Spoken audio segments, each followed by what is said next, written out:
Hello friends, அஸ்ஸலாமு அலைக்கும். நாமெல்லாம் வீட்டில் யூஸ் பண்ணுற இஞ்சி பூண்டு பேஸ்ட்டோட சரியான அளவுகள் இல்லாமல் சில பேருக்கு பார்த்திங்க அப்படின்னா என்ன தான் இஞ்சி பூண்டு பேஸ்ட் அரைச்சாலுமே அது நம்ம தாளிப்பில் வாசமே இருக்காது. அது என்ன அப்படின்னு பார்த்தீங்க அப்படின்னா அளவு சரியான அளவு போடாமல் இருக்கிறதா காரணம்.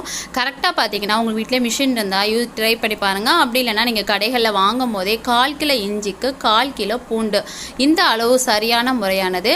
இந்த அளவை நீங்கள் எடுத்துகிட்டு 1/4 கிலோ இஞ்சி 1/4 கிலோ பூண்டு இதை நீங்கள் கரெக்டாக எடுத்துட்டிங்க அப்படின்னா இஞ்சி பூண்டு பேஸ்ட்டு உங்களுக்கு சூப்பராக வருங்க.